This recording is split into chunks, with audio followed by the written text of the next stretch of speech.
Lebanon নিয়ে ইসরায়েলের পরিকল্পনার বিরোধিতা যুক্তরাষ্ট্রের। ট্রাম্পকে ভুয়া গোয়েন্দা তথ্য থেকে সতর্ক থাকতে বলল ইরান।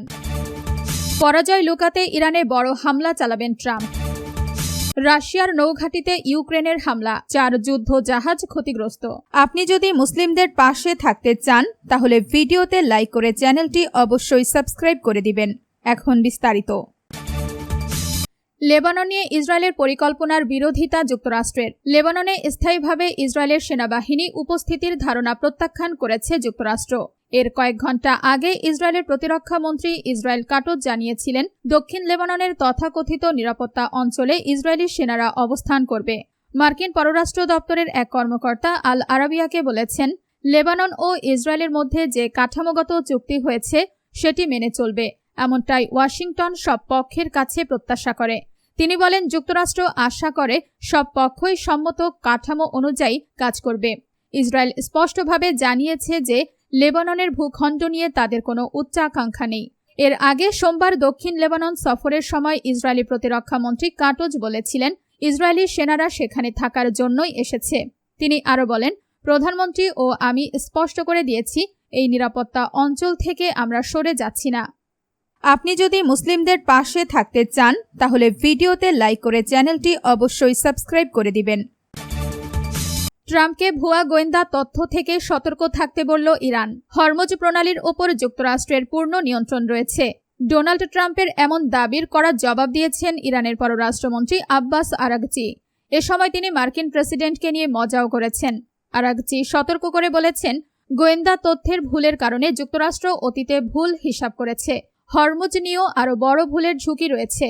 বৃহস্পতিবার 13 আগস্ট এক্সে দেওয়া এক পোস্টে আরাগচি লেখেন, গোয়েন্দা ব্যর্থতার কারণে যুক্তরাষ্ট্র দীর্ঘদিন ধরে ভুল হিসাব করে আসছে।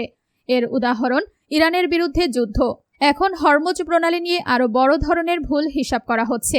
এ সময় মজা করে তিনি বলেন, ভুয়া খবরের চেয়েও ভয়ঙ্কর হল ভুয়া গোয়েন্দা তথ্য, সতর্ক থাকুন। পোস্টের শেষে আরাগচি বলেন, পৃথিবীর যে কোনো শক্তির চেয়েও আল্লাহ মহান এবং তারা আল্লাহর ওপর ভরসা করেন। আপনি যদি মুসলিমদের পাশে থাকতে চান তাহলে ভিডিওতে লাইক করে চ্যানেলটি অবশ্যই সাবস্ক্রাইব করে দিবেন। পরাজয় লুকাতে ইরানে বড় হামলা চালাবেন ট্রাম্প। হরমুজ প্রণালী পুনরায় চালুর চেষ্টা ব্যর্থ হওয়ায় ইরানে আবারও বড় ধরনের হামলার সিদ্ধান্ত নিতে পারে মার্কিন প্রেসিডেন্ট ডোনাল্ড ট্রাম্প। তবে আন্তর্জাতিক গণমাধ্যমগুলো বলছে, সংঘাত থেকে বেরিয়ে আসার পথ মরিয়া হয়ে খুঁজছেন তিনি। কিন্তু পরাজয় স্বীকার না করে বিজয় দাবি করার মতো একটি সমাধান খুঁজতে চাচ্ছেন ট্রাম্প। কাতার ভিত্তিক গণমাধ্যম আল জাজিরাকে তেহরানের ইউনিভার্সিটি অব অ্যাপ্লাইড সায়েন্সের অধ্যাপক মোস্তফা ঘোষ চেশম বলেছেন, সেই পরাজয়ের গ্লানি নিতে চান না বলেই হামলা চালাতে পারেন ট্রাম্প। ঘোষ চেশম বলেন, বাস্তবে পরিস্থিতি যাই হোক না কেন, ট্রাম্প কখনোই নিজেকে পরাজিত হিসেবে উপস্থাপন করবেন না, বরং সংঘাত থেকে বেরিয়ে এসে সেটিকে নিজের বিজয় হিসেবে দেখানোর পথ খুঁজছেন। আপনি যদি মুসলিমদের পাশে থাকতে চান তাহলে ভিডিওতে লাইক করে চ্যানেলটি অবশ্যই সাবস্ক্রাইব করে দিবেন। রাশিয়ার নৌঘাঁটিতে ইউক্রেনের হামলা, 4 যুদ্ধ জাহাজ ক্ষতিগ্রস্ত। কৃষ্ণ সাগরের রাশিয়ার নৌঘাঁটি নভরোস্কিসকে বড় ধরনের হামলা চালিয়েছে ইউক্রেন। এতে অন্তত 4টি রুশ যুদ্ধ জাহাজ ক্ষতিগ্রস্ত হয়েছে। এছাড়া এ হামলায় শিশুসহ 3 জন নিহত ও 24 জন আহত হয়েছে বলেও জানিয়েছে রুশ কর্তৃপক্ষ। ইউক্রেনের দাবি, কিয়েভ থেকে 300 কিলোমিটারেরও বেশি দূরে চালানো এই অভিযানে রাশিয়ার কয়েকটি যুদ্ধ জাহাজ ক্ষতিগ্রস্ত হয়েছে। হামলার তীব্রতায় নভরোস্কিস্ক বন্দর নগরীতে জরুরি অবস্থা জারি করে স্থানীয় প্রশাসন। আঞ্চলিক গভর্নরের তথ্যমতে হামলায় কয়েকজন হতাহত হয়েছেন।